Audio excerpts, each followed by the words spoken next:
Hey everyone, thanks for taking just a minute to stop by and spend just a few minutes with me here in the book of Daniel. We're going to be looking at Daniel again, Daniel chapter 6. I want to share something with you from this book that I think is really applicable to our lives and where we find ourselves even right now in 2021. Let's dive right in. In Daniel chapter 6, we find a story that many of us are very familiar with. In fact, we probably learned it when we were children. The story about Daniel and the lion's den. When we look into the text and we see what's going on here, what we find is a Daniel who's still serving the king in Babylon, but he's an older man. Most likely he was in his 80s at this time. The Medo-Persian Empire had taken over Babylon, and Darius the Mede is the king in Babylon. He's restructured the government, so there are 120 satraps or governors who are managing all of his kingdom, which spanned all of the Middle East and some of South Asia. But he had three men who were high officials or administrators who were over those satraps. And of those three, Daniel was the one he trusted the most. In fact, the text tells us that he had plans to make Daniel essentially the second in command. He was going to put Daniel in charge of all of the other officials and make Daniel commander of all of his kingdom. So that was something that he didn't have to deal with. Daniel took care of all of that administration. Well, as it happens so often, unfortunately, prosperity brings jealousy. So the guys that Daniel worked with, the men who were at his level and the men that were under him, became jealous. And so they got together and they began to conspire against him. As they thought about how they might catch him in a trap, they found out that there was really no good way to accuse him of anything because Daniel lived a life that was righteous. Daniel lived a life that honored the Lord. And so there was no way for them to find something to seize upon to bring to the king and say, oh, but king, Daniel did this, or Daniel said this, or Daniel has been working on this project that's counter to what you want. Instead, they decided that the only way to accuse Daniel was to accuse him based on his devotion to the Lord, to find that place of friction between what Daniel was going to do because he obeyed the Lord and what the king wanted him to do because the king was a pagan. And so they use the king's pride and his ego to set up a trap. They walk into the throne room, they ask for an audience with the king, they receive that audience with the king, and they say to him, you know, king, we've all agreed, we've talked to everyone, and everyone's agreed that you're so wonderful, you're so great, you're so wise, that we ought to make a law that says that no one can make a petition or a prayer to any god or man for 30 days except to you, O king. After all, you're our provider and you're our defender and you are the source of all of our joy and hope. They were really puffing him up. And the king listened to what they had to say and he thought, yes, this sounds like a very good idea. All these things are true and I'd hate to disappoint my subjects, so yes, I think I would be willing to sign a law such as this. His these officials who are conspiring against Daniel, made sure, though, to put a little clause in there that said that anyone who would be foolish enough to defy the law, anyone who would be such a worthless person to defy this law that the king was going to sign, would be lion chow, that he'd be thrown into the den of lions. The king quickly signs the decree. And what we read in the text is that a decree from the king at this time could not be changed and could not be revoked. Once the king signed it into law, it was the law. After all, the king was God. He was the King of Kings. So he couldn't be wrong. He couldn't make a mistake. And that's where we find our friend Daniel. In verse 10 of Daniel 6, this is what we read. Now when Daniel knew that the document was signed, he entered his house. Now in the roof chamber he had windows open toward Jerusalem. And he continued kneeling on his knees 3 times a day, praying and giving thanks before his God, as he had been doing previously. So Daniel just continued to pray. That was his pattern of life. 3 times a day, he'd go home, he'd go to this special place in his home, and he'd spend some time in prayer, praising God, thanking God, and more than likely, this idea of him opening his window and looking toward Jerusalem, which was so far away he couldn't see it, but thinking toward the west, thinking about Jerusalem, remembering home, remembering what God had provided for his people, and more than likely praying for all of Israel that God would restore them to their land. Daniel commits to prayer. Well, his adversaries seize on this. They're snooping around and they say, aha, we've got him. They see that he is praying and they bring him to the king and they remind the king of his decree. He reluctantly sends Daniel to the lion's den, and Daniel is sealed in. They lay a stone over this pit, essentially, where the lions are. But the Bible tells us something very important about King Darius. It says that after this happens, he is very much distressed. He wouldn't eat. He couldn't sleep. He was broken over what was happening. And at the very first light of the next morning, he ran to the lion's den to see what had happened to Daniel.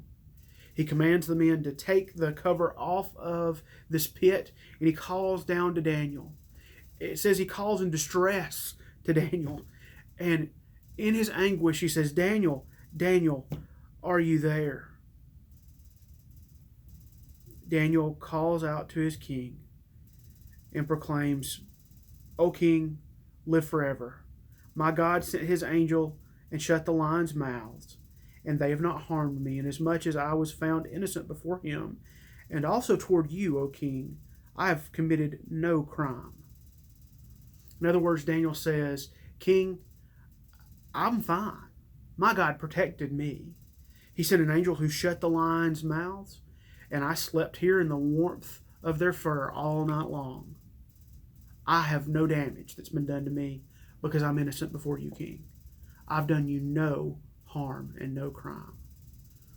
The king draws Daniel up out of the lion's den, and in just a few moments he throws all those conspirators into the lion's den with their wives and with their children, and the Bible says that they didn't hit the ground before the lions snapped them up and broke all their bones. But in the end of this text, the author of Daniel records something very interesting. Darius isn't just happy to receive his friend Daniel back. He's not just happy to receive this government official that he respects back from the dead, essentially. He does something.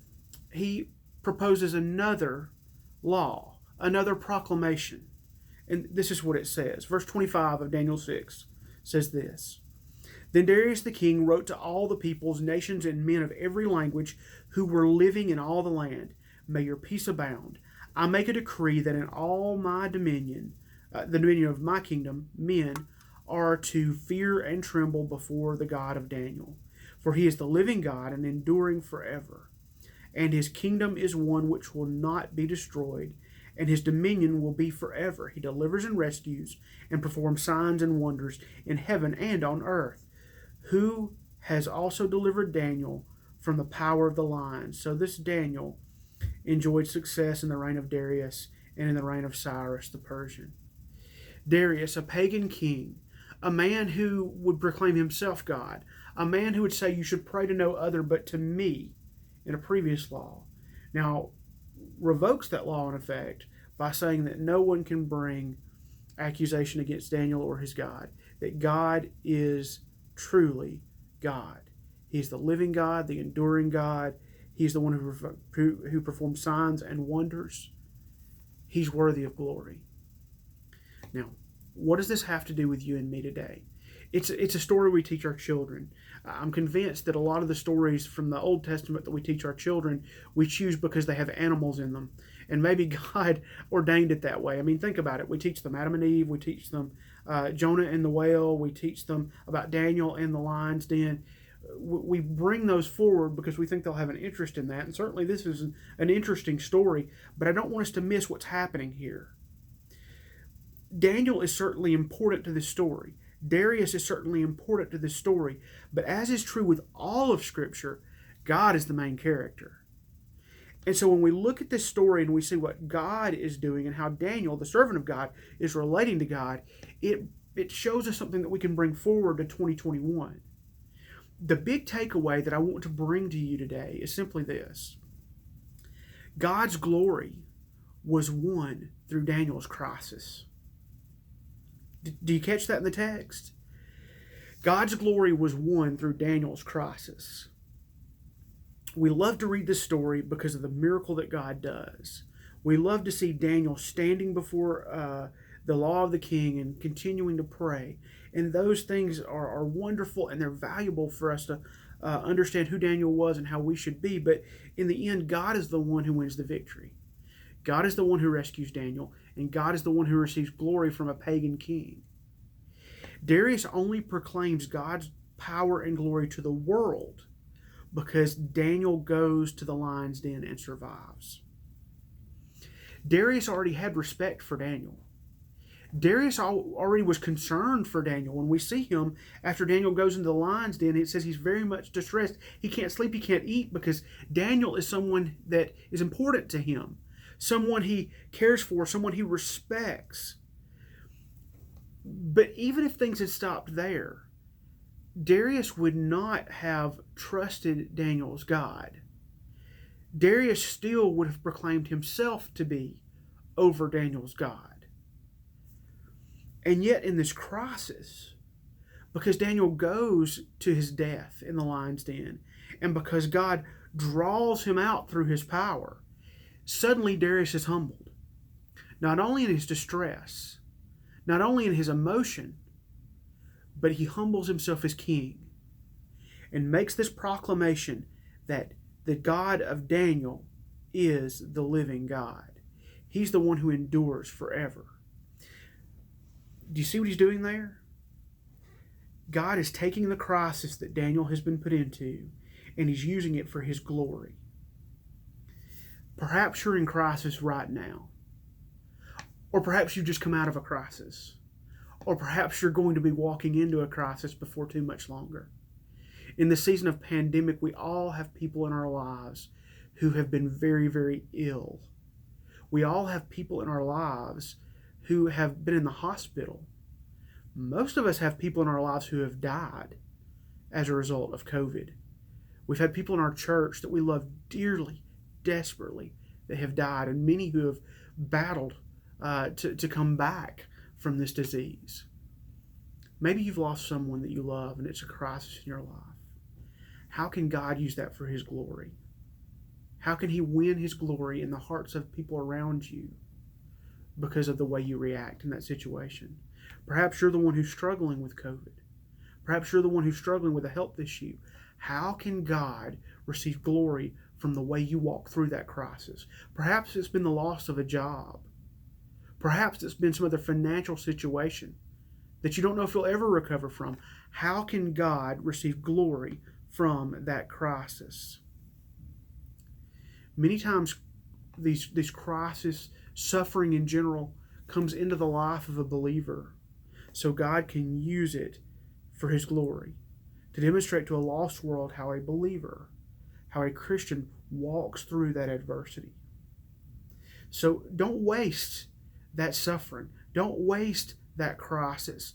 Don't be so inwardly focused that you forget that God may be preparing you to be his witness, to deliver a testimony like Daniel did. I'm going to tell you, I don't care who Daniel is. Any person, but especially an 80-year-old man, doesn't want to go down into a pit of lions. I'm sure Daniel would have made a different choice, but God placed him in this position so he could win the victory. And he did. One other thing I want to bring your attention to in this text, the way God gets the glory, the way God prepares Daniel to bring him glory in this situation, is that Daniel was prepared for this situation because he had a living relationship with God. We see that the issue here in this chapter is prayer. Daniel refuses to stop praying to his God. But that's just the tip of the iceberg for Daniel. Remember, those adversaries decided amongst themselves that the only thing they could accuse Daniel of must be related to something about his devotion to the law of God. Not just his prayer, but his whole life revolved around the living God. Prayer was just one aspect. But even that, Daniel demonstrates that prayer is so valuable in his life that he's willing to risk death. He prays to God when he knew the document had been signed. He's also consistent in his prayer. These guys knew where to hide in the bushes and find him praying because he was always praying at these times. He was consistent in his prayer, in his relationship with the Lord. This was a pattern of life. I do not believe that this text is telling you that you have to have an alarm set on your phone and you have to pray every day at the same place, every day, consistently, or God's going to frown at you. I don't think that's what the Bible's teaching at all. What I think it's telling us is that Daniel was consistent in his walk with the Lord. He was consistent in his relationship with the Lord. This time of prayer and the rest of his life was not a ritual.